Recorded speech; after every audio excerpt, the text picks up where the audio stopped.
So this series is a series about remarkable, amazing Tongans who you have met during your time as a journalist in Tonga, working on the radio station A3Z to Lakalongkali, the Tongan newspaper.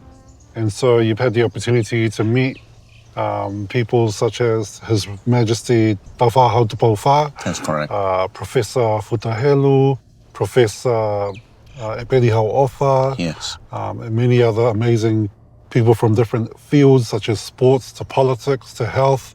And you have these stories that you're able to share of these people who might be of interest to not only Tongans but others as well.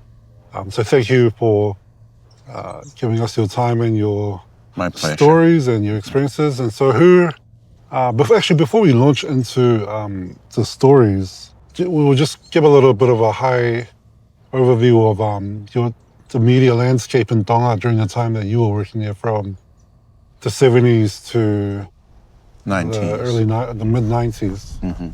Yeah, very interesting time because it was in the 60s that Tonga had its first radio station, broadcasting station established. There was 1961 Radio Tonga. It was known as ZCO, that's its signal code, and then later changed to A3Z. So 1961. And in 1964, 3 years later, the weekly newspaper, Karanka'i Tonga, was established. Before that, there wasn't any other newspapers, no private newspapers. But there's a long history of the media in Tonga. You know, in the 19th century, there were 2 newspapers competing each other. But then there was a long gap. And so now back to the 1960s, the only radio station, A3Z, and the Tonga Chronicle, a weekly newspaper. Both were actually sponsored, funded by the government. And it was because it was an expensive industry at the time. You know, it takes a lot of money to establish such. And I had the bounty of working in both Radio Tonga in the early 70s, and later in the 80s I went back part-time while I was at the Tonga Chronicle, where I started in the mid-1970s until 1994, and we came to Tonga. And the media, as you know, provides an important service to the community. It provides stories that will educate, that will inform, and will entertain people. People find facts and truth through the media, help their decision-making, whether it's their health, whether it's litigation, or whether how they are ruled. You know, there's politics, economy, and all of that. And as you said, the stories I'd like to share of these remarkable people will help your generation to know first history of Tonga in the past, but also learn from some of these, what I think, inspirational stories of these individuals, you know, who contribute to Tonga's progress from different fields. So who are you wanting to talk about today? I would like to talk about my very first big story. Viliami Fehoko was a Tongan lone sailor who did some amazing things. I thought that there'll be some interesting learnings from his life as a sailor. That's why I decided. So before we jump into his amazing accomplishments, who is Viliami? Viliami, on a personal level, Viliami is actually a relative of mine, a cousin from our original island where we both came from Ha'ano. He grew up in the village of Ha'ano, but I grew up in the village of Pukatala. We went to school together, primary school, and up to high school at Adenisi Institute. He learned navigation. At Adenisi, there was a special class on navigation that the founder of Adenisi, Professor Futahelu, started. And Viliami was one of those students who decided to go there and learn navigation. But he grew up actually in Ha'ano in a family that are traditionally navigators and also traditional architects, marine architects, boat builders, and also on land, constructing houses and so forth. Yeah. That's interesting because, there is that proverb about Te fua avakalautala. yeah, let's not, we won't go into that now, but that speaks to the heritage of voyagers and boat builders. Waka, Te fua avakalautala. True. Ngāhi waka I Tonga. Yeah. So we can touch on that a little bit later on, but just sticking around the who's Viliami. So you grew up with them in Ha'ano? Yes. I was born in a village, well, not born there, but I grew up there. I was born in a different village, in a different island for that matter. But we both grew up on Ha'ano Island, went to primary school together. And when Ha'ano families migrated to Tongatapu, mainly for the reason of educating children, both our families moved to Tongatapu. And we met up again, final year at primary school, and then later on, towards final year of our high school studies, we were both at Atenisi, as I said earlier. So let's touch on Atenisi. So he learns, you say that he learns his navigation skills from Professor Futahelu in Atenisi. Yes. So Professor Futahelu started this navigational class, a navigational program where young students who want to study navigation, went to, but also there were other teachers. There were practicing captains of ships in Tonga, former students of Futa at Atenisi. They came back with their professional experience and co-taught, in this class. Right. That was actually the second school that Viliami went to. Right. His first school was actually on Ha'ano. Because when we grew up, the practice of indigenous navigation was still around. Our grandparents were still sailing on around between the islands on wind-powered boats, sailing ships, and they still used at night the stars, the otu kaveinga, the stars to map out where they are and where they should be going and all of that. So, Viliami, your question, where did he learn all of that? Firstly, from Kawai Ha'ano and from grandparents and parents and uncles, but secondly at Atenisi Institute. So, kapag teo whenga keo ki ririu at the talanoa so far, te teo whenga keo ririu, pe hanga koe o fill in a ngahi mea Craftsman. So nā tangapata talanoa ki he tangata mahu inga ko Viliami Fehoko. Pe nā eke atu ko haia a Viliami, pe nā ke talamai ko Viliami, ke te kotahana e tupu hake I Ha'ano, pe nā mo tupu whakataha hake I Ha'ano, nā mo ako whakataha I he apiako I Ha'ano. Tā ku kako ia pe kako mō whāmiri. Pe nā toi ako ki Atenisi I Tongatapu. Maha koe taimi ko ia nā tua, nā kei tupe Atenisi I kau, I kolofo open nā sekia ki e whaitou tua e taimi. Koe taimi koe nā māko ai Atenisi, ko os hiki a Atenisia ki Kolomotua. So roki nā ako I Atenisi, pe nā ako e whonga Wholautahi I Atenisi. Me he tokotaha ko Professor Eliza Futahelu. Koia.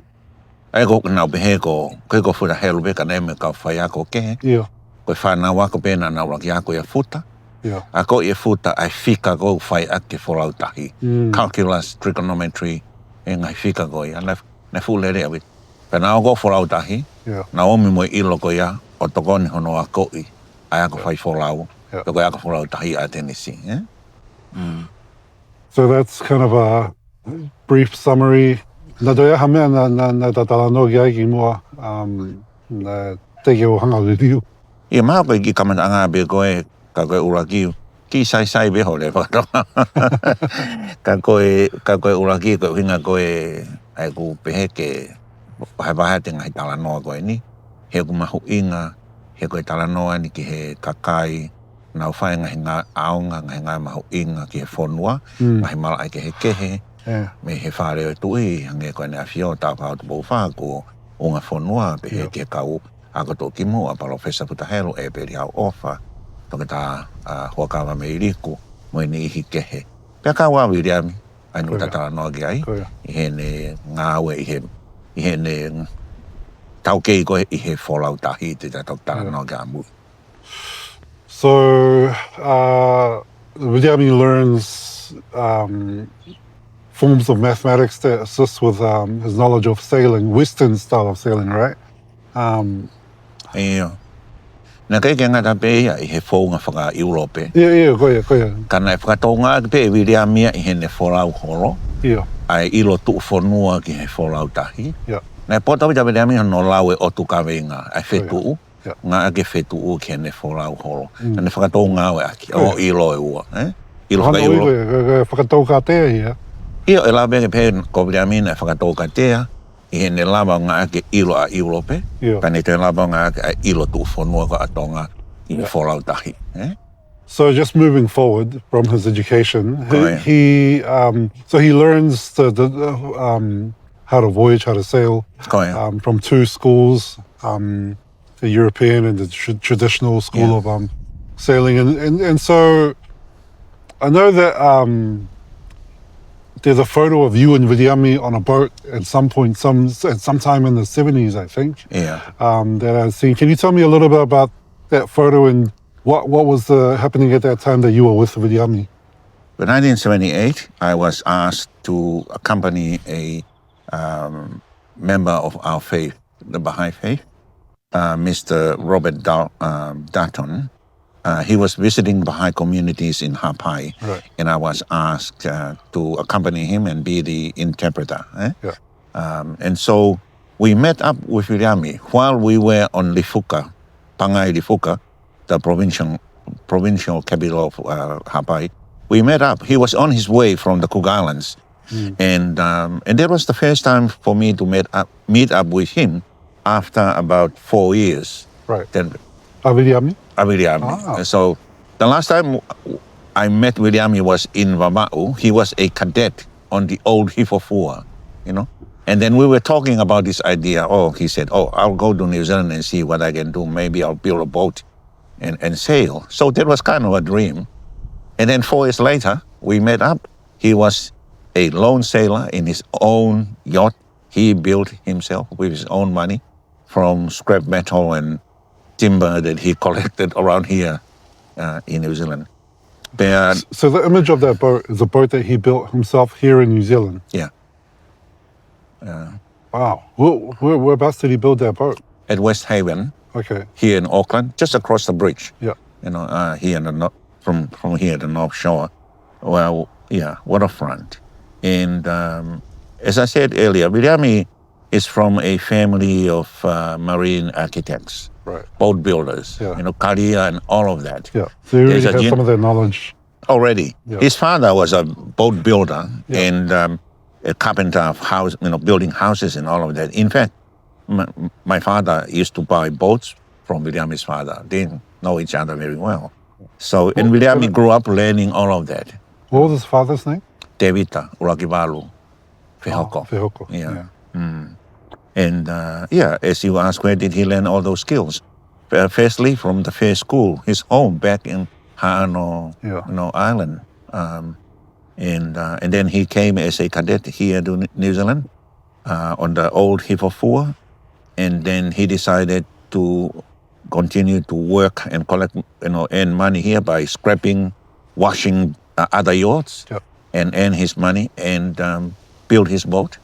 He sailed away and he got wrecked in his maiden voyage. There's a term in navigation called tail dive. That's when your whole little boat, submerged under the big ocean. He didn't give up. And that's one of the things I really admire Viliami. Never give up. Very determined, as a Tongan young sailor. He came back to Auckland, repaired his ship, and then he sailed from here to the Cook Islands and to Tahiti, and then back to the Cook Islands, back to Auckland again, back to the Cook Islands. This was about a year or two. And then when we met up in Hawaii, as you asked, and we sailed around to quite a number of islands on his yacht. The name was Matamoana. That's the name of his beautiful little yacht. So by that time, he had quite a lot of experience of sailing on his own. Already. And so was he just working the boat by himself, or were you helping out on the voyages across across Tonga? So, we need money to live. Yeah. So there were two things that Viliami did. The first one, he learned from his fellow yachties that when they go into ports like Auckland, Papeete in Tahiti, or Sydney in Australia, they make jewelry. It's called scrimshaw, from whale bones and black corals and other corals and all of that. And they sell that to visitors and other yachties too. The poor yachties and the rich yachties, they are ranking in that. That's what one of the two main things he did to earn a living. The second one is that while in certain countries, like in Australia, he would berth his yacht there, and then he'll be hired by the rich people to take their yacht from Sydney to Perth in Western Australia. A couple of $1,000s per trip. And he'll sail on a brand new yacht, first class, with all the new technology and all that. He made some good money, and then he sent money back home to his family, and things like that. So he was able to earn his living, learn new skills, learn navigation along the ways, and see new places, new people, and made many friends across the Pacific. And he's known for that. In the yacht and sailing world, Viliami is known for the lone sailor from Tonga. So my question about whether you helped them during the sails, the answer is no. You just sat back while he did everything. There are funny incidences when we were in Tonga for a couple of months sailing around, because Mr. Dutton hired Viliami's yacht, the Madam Moana, to take us to the islands. Right. And Viliami literally taught me our basic navigation skills that we learned from our grandfathers, and like navigating with the stars at night. It was quite fascinating, quite amazing how accurate, when you use that. Reading the currents, So here's one funny story. We got stuck because there was no wind. And then all of a sudden we saw a group of fish, and we thought they were sharks. Viliami jumped into the sea, said, "Time for swimming." We were shocked because we thought that he will be, it's a sea infested with sharks. We know the unexpected will happen. But then he popped up laughing at us because he knew what would be in our minds. We were shocked with horror. But actually, they were dolphins. So that's the difference between a novice on a yacht, and an experienced sailor. He can read the tide, read the currents, read the environment, and know what type of fish, and all of that. And talking about fish, whale watching is something that now popular these days. We were very close to whales, and that was normal. When we grew up, and now even closer on a yacht. I'll give you a little side story, little tangent from the talanoa. When I was in Tonga last year, and we were coming back from Eua to Tongatapu on the Waka, I came out to have a look. I came off the stairs where I was sitting for like several hours to have a look outside so I can view the ocean, and I spotted a whale, and I was amazed, and I called out to like whoever was nearby me, some young teenager, and whales, come look. And she came in and had a look, and she saw the whale, and she was like, went back. And then I was telling some people in Tonga about it. I was like, man, it's amazing, all the whales there. And they were like, when we were in Eua, we were just standing on the shore and just watching them just, really close to us, just playing in the water. Yeah. That's another day, Yeah, exactly. Now that's the point, that for someone like me who's not familiar, it's just the norm for some people. Yeah, for us, not only that we see whales almost every day, in Ha'ano. Yeah. We just stood on the beach and we saw one or two, a mother and a baby. So you saw a few whales swimming, yeah. while you were voyaging. But not as well? only that, we grew up in a time where whaling was a practice. Yeah. It was a form of protein supply. Yeah. And we did not abuse, Sure. that, but there's this global moratorium on whaling. Did you catch any whales when you were voyaging? No, we didn't do that. So how were you guys fishing on the boat?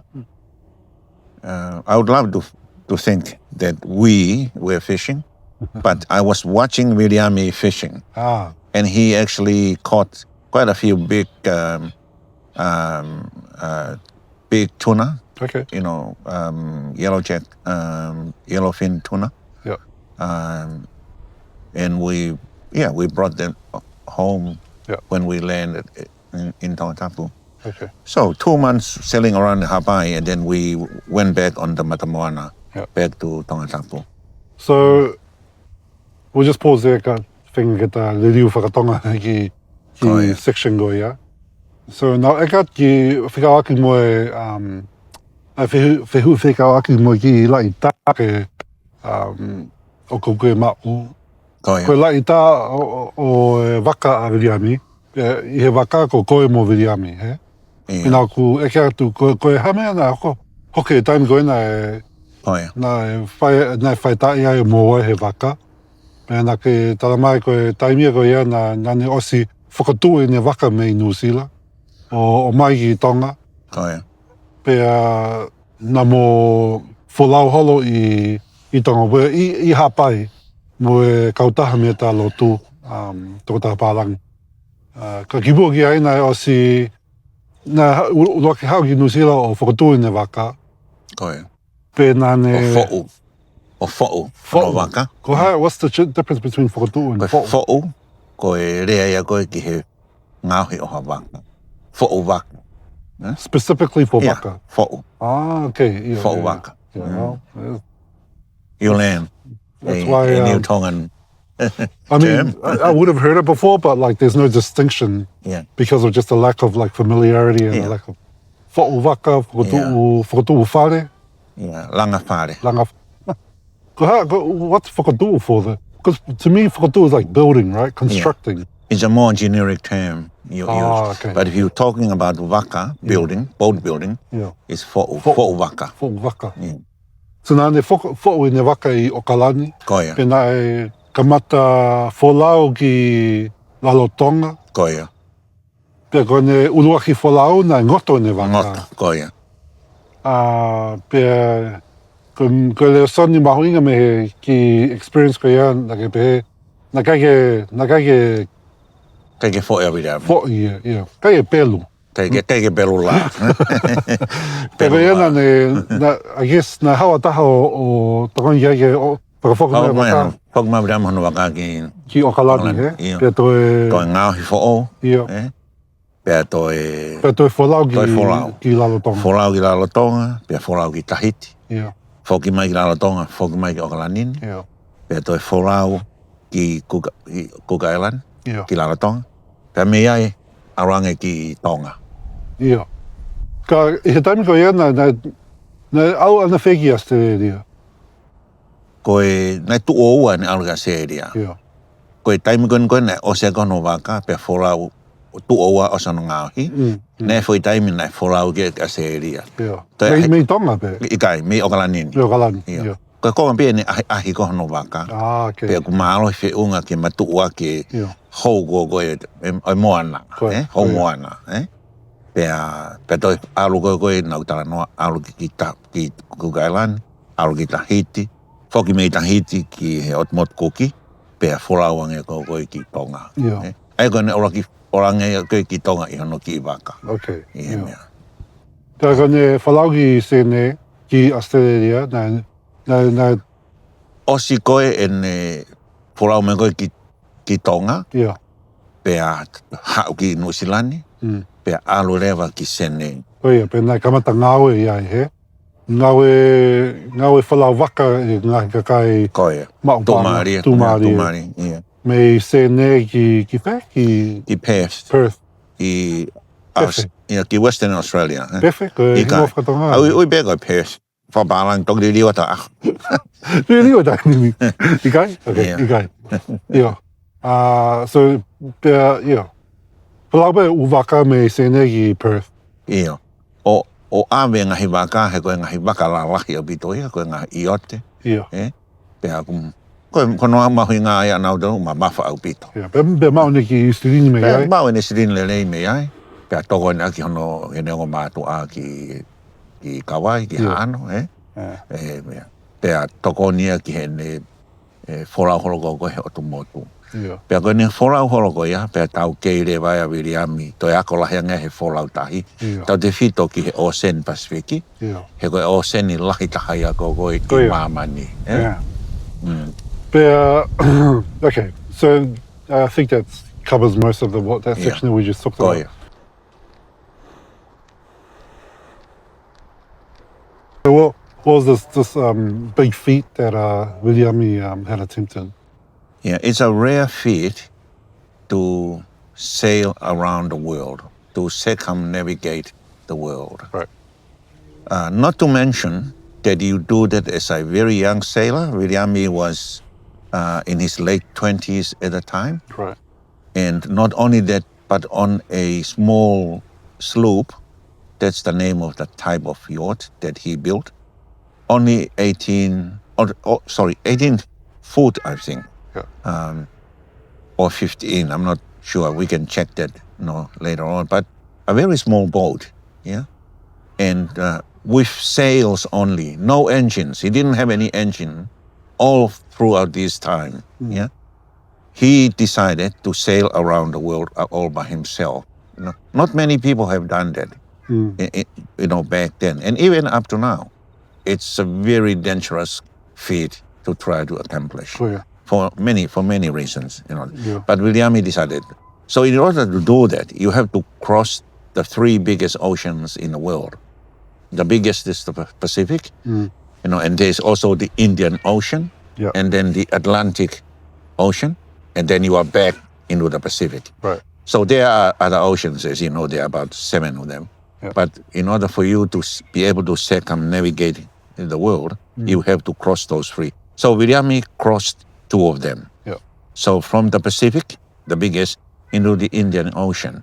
So when he got into the Indian Ocean, he was in his 30s at the time. Right. He fell in love with the place because it was like another Ha'ano, if not better than Ha'ano, he told us. Okay.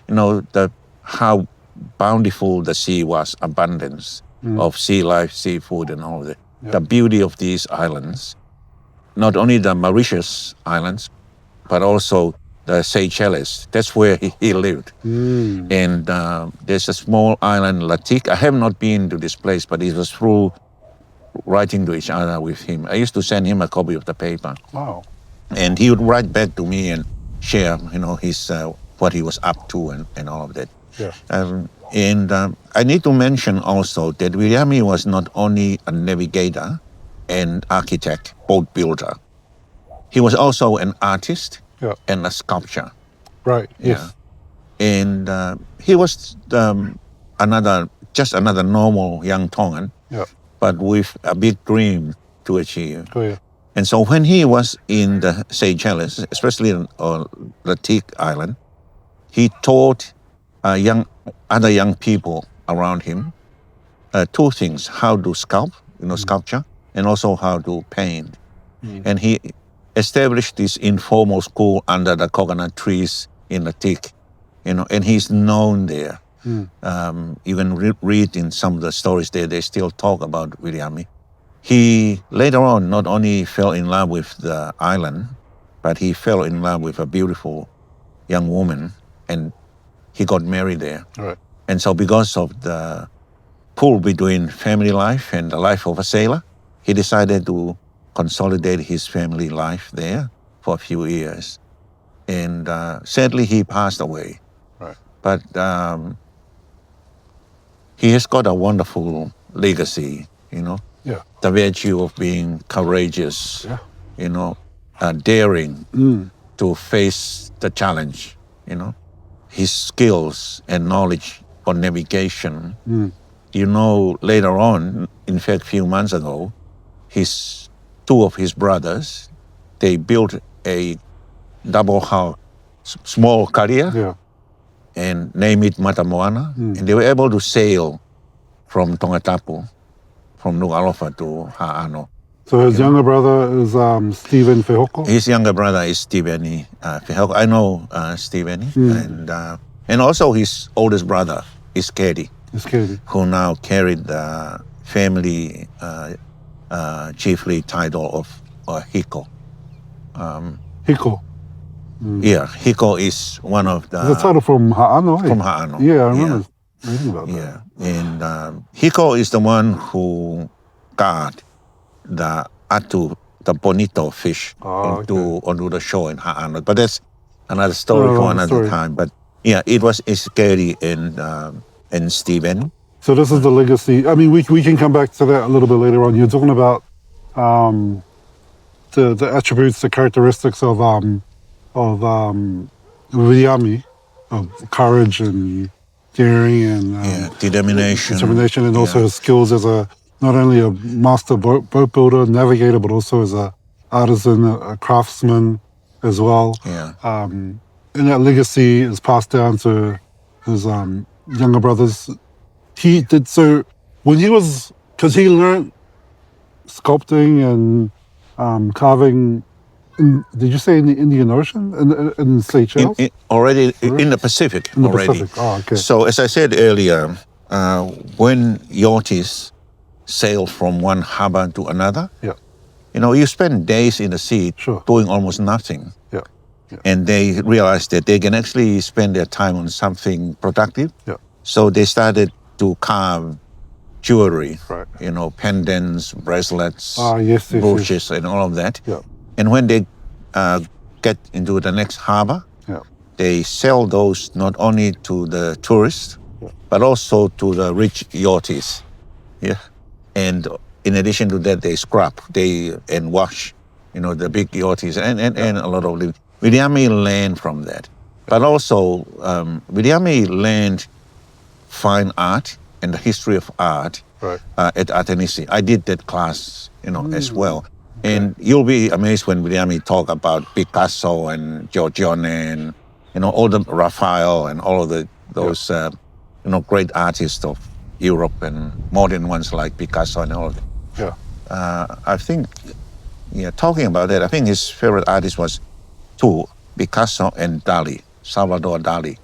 You know, that's a story for another time, history of art. But yeah, he was a very knowledgeable young man.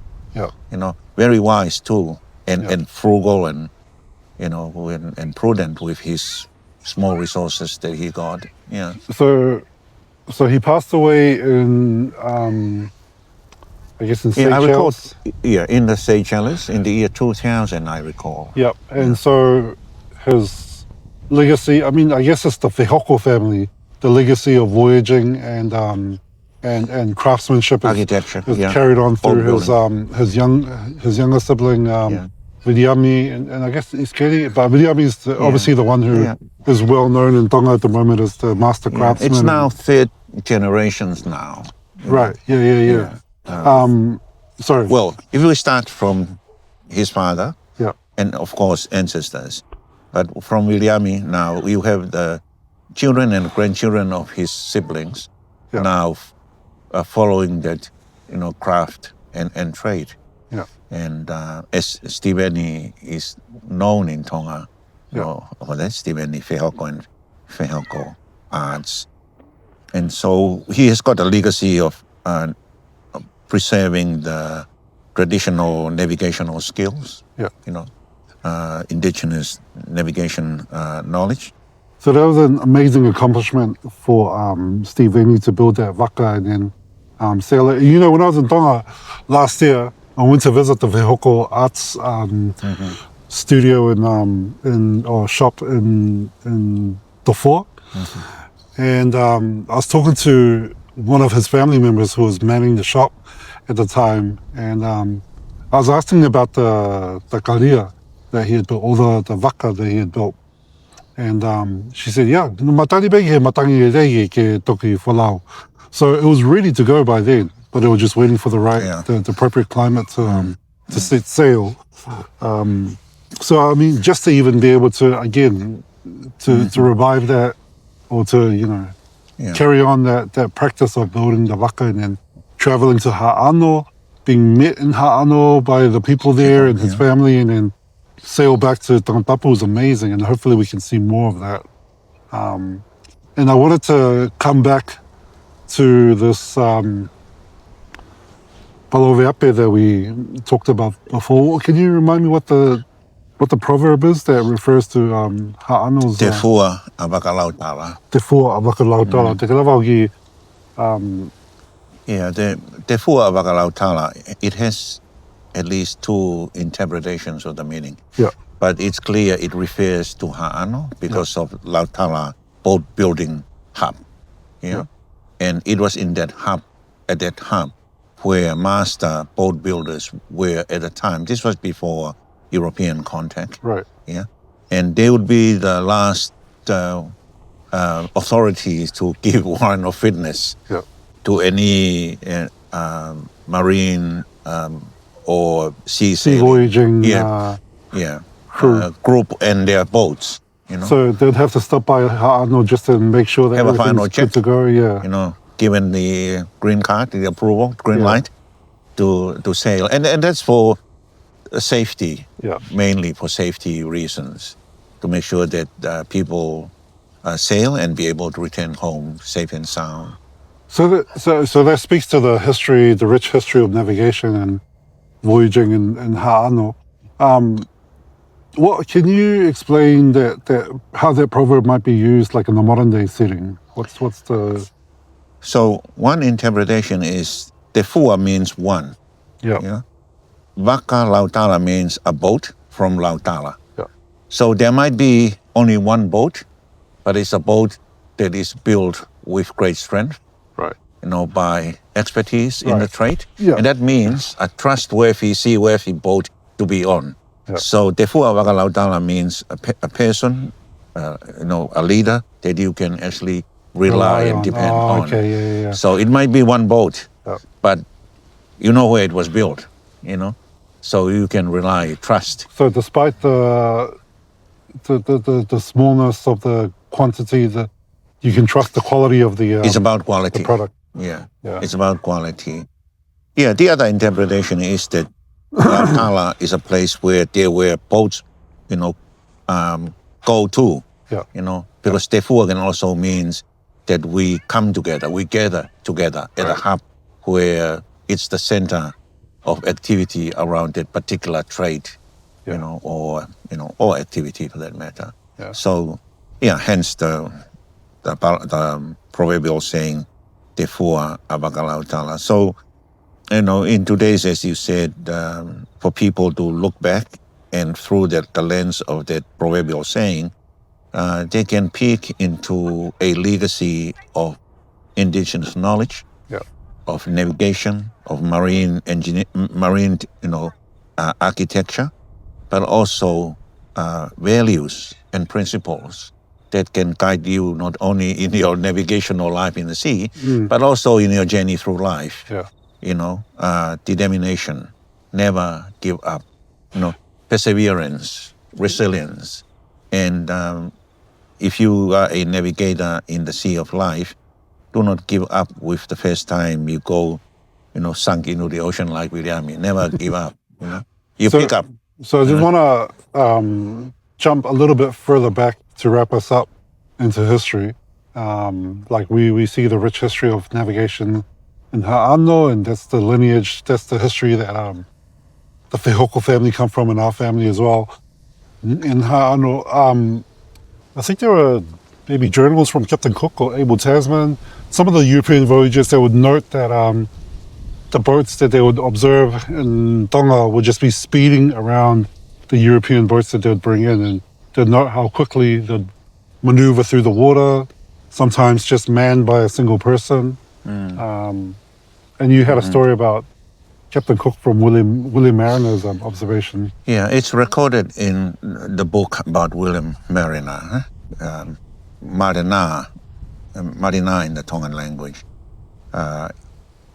Finau Ulkalala, who was the leader in the Habai group in Vava'u at the time, came to Nomuka and met Captain Cook there. Yeah. You know, he was at berth with his ships to be replenished with water, fruits, and all of that.